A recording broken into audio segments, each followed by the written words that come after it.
Chers frères et sœurs de parole de Dieu au quotidien, que la grâce et la paix de notre Seigneur soient toujours avec vous.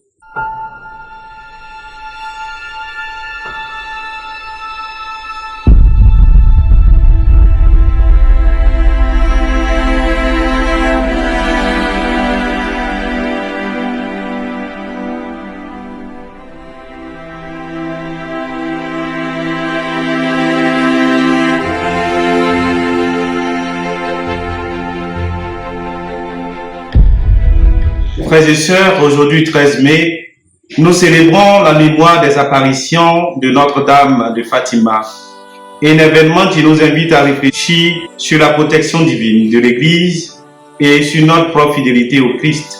La lecture d'aujourd'hui, tirée des Actes des Apôtres, du psaume 86 et de l'Évangile selon Saint Jean, nous éclaire sur le chemin de foi et de confiance. Dans les Actes des Apôtres, nous assistons à la propagation de l'Évangile, à la naissance et l'expansion de l'Église à Antioche. La providence divine guide cette expansion, favorisant la diffusion de la bonne nouvelle malgré les obstacles. N'est-ce pas là un écho des apparitions de Fatima?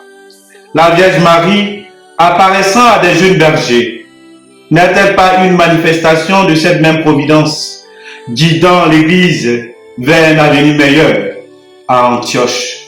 Comme à Fatima, Dieu agit par les moyens inattendus, choisissant des instruments humbles pour accomplir ses desseins. L'ouverture à la diversité visible dans la communauté d'Antioche résonne avec l'appel universel de Fatima à la prière et à la conversion. Un appel qui dépasse les frontières géographiques et culturelle. Le psaume 86 renforce cette idée de protection divine. C'est une prière intense, un cri vers Dieu, une supplication pour sa protection et sa grâce. Tu es mon Dieu, je t'invoque sans cesse. Car mon âme soupire après toi, comme la terre altérée soupire après la pluie. Ces paroles expriment une soif spirituelle, un besoin profond de la présence divine. Un besoin que la Vierge Marie nous rappelle à Fatima, nous invitant à la prière et à la pénitence.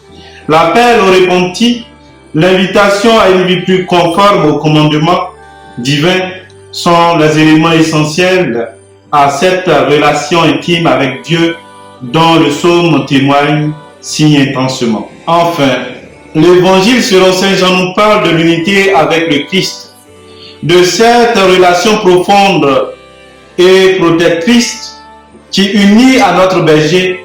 Jésus affirme: mes brebis écoutent ma voix, je les connais et elles me suivent.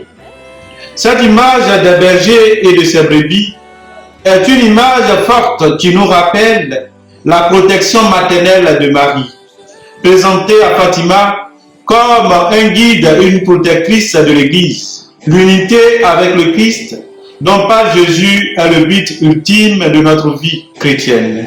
Et la prière, la conversion et la consécration à son cœur immaculé, tel que recommandé à Fatima, sont les chemins qui nous y conduisent. Frères et sœurs, les lectures d'aujourd'hui et le message de Fatima se complètent harmonieusement. Elles nous rappellent l'importance de la prière, de la pénitence et de notre fidélité au Christ.